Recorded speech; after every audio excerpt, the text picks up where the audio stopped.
अभी एक फैशन हो गया है, आम्बेडकर आम्बेडकर आम्बेडकर आम्बेडकर आम्बेडकर आम्बेडकर। इतना नाम अगर भगवान का लेते हैं तो 7 जन्मों तक स्वर्ग मिल जाता। क्या मजाक कर रहे हैं सर आप? आपने संविधान के प्रावधान पे हमला किया, उनको सामाजिक जिम्मेदारी का ध्यान भी रखना चाहिए। नहीं सर, ये भेदभाव नहीं चलेगा दलितों के साथ, होगी तो उन वर्गों का भला नहीं हो सकता।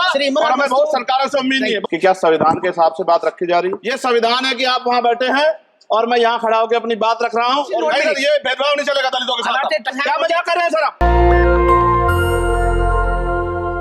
आज हम संविधान की गौरवशाली यात्रा पे बात करने के लिए चर्चा कर रहे हैं। कल से ये चर्चा चल रही है सर। मैंने बहुत सारे दोनों पक्ष के और जितने भी हमारे मेंबर है सुना सर, उनको बड़े बड़े नेता हैं सर।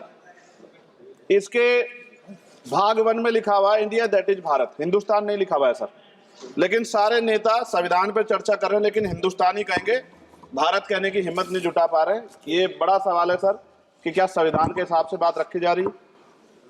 मैं धन्यवाद दूंगा फूले साहू बाबा साहब अम्बेडकर को और मेरे नेता मान्यवर साहब श्री काशीराम को। 25 नवंबर 1949 को संविधान को सौंपते हुए डॉक्टर बाबा साहब अम्बेडकर ने कहा था कि 26 जनवरी 1950 को हम विरोधाभास भरे जीवन में प्रवेश करने जा रहे हैं। राजनीतिक जीवन में तो हमारे पास समानता होगी, लेकिन सामाजिक और आर्थिक जीवन में असमानता होगी। क्या ये चुनौती आज 73 साल बाद दूर हुई है? भारत ने 26 जनवरी 1950 को संविधान लागू होने के साथ खुद को एक संप्रभु लोकतांत्रिक और गणतांत्रिक राज्य होने का ऐलान किया। लेकिन सर उस समय संविधान की स्थिति ये थी कि जैसे गांव का कोई आदमी, मैं 50 की बात कर रहा हूं, वो 50 साल पहले शहर में आ जाता और बड़े लोगों की महफिल में चला जाता, उस जहां वो खाना खा रहे हो, और वो टेबल पे नैपकिन को खा के जो है ये कहता कि ये तो फीका, क्योंकि वो जानता ही नहीं था, वो समझता नहीं था संविधान को, संविधान है क्या। संविधान उसके लिए महज दस्तावेज था। ये जिम्मेदारी थी राजनीतिक दलों पे कि वो संविधान को व्यवहार में लेके आते। और इसके इतने सारे आर्टिकल हैं, अगर इनको व्यवहार में लाया जाता तो मुझे लगता कि आज देश बहुत बदल गया होता। बाबा साहब ने कहा था कि लोकतंत्र भारतीय भूमि का केवल ऊपरी पोशाक है, उनके अनुसार यहाँ की संस्कृति अनिवार्य तौर पर लोकतांत्रिक है। भारत जैसे गरीब और गैर बराबरी वाले देश में संविधान के जरिए छुआछूत खत्म करना, वंचितों के लिए सकारात्मक उपाय करना, सभी वयस्कों के लिए मतदान का अधिकार देना और सबके लिए सम्मान अधिकार तय करना, ये बहुत बड़ी उपलब्धि थी सर।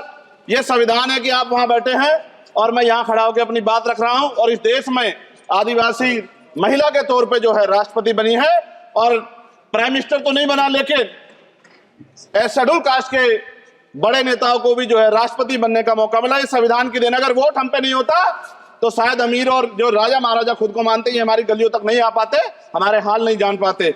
आजादी का मतलब सर सिर्फ अधिकार पाना भर नहीं है, इसके लिए हमारे संविधान में सरकार और नागरिकों के अधिकारों के साथ साथ उनके कर्तव्यों का विस्तार से उल्लेख किया गया है।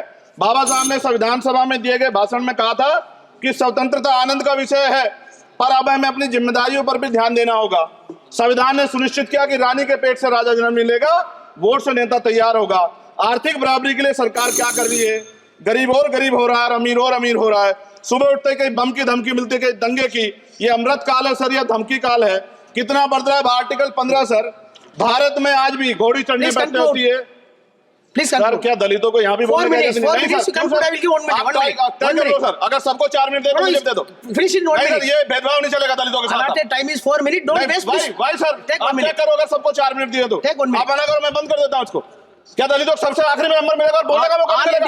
क्या मजाक कर रहे हैं सर आप? No, ये all independent people are having only 4 minutes. You take. Sir independent में अपनी पार्टी का मेंबर हूँ सर, और जीत के आया हूँ सर, किसी के दया में नहीं आया। Take 1 minute and finish.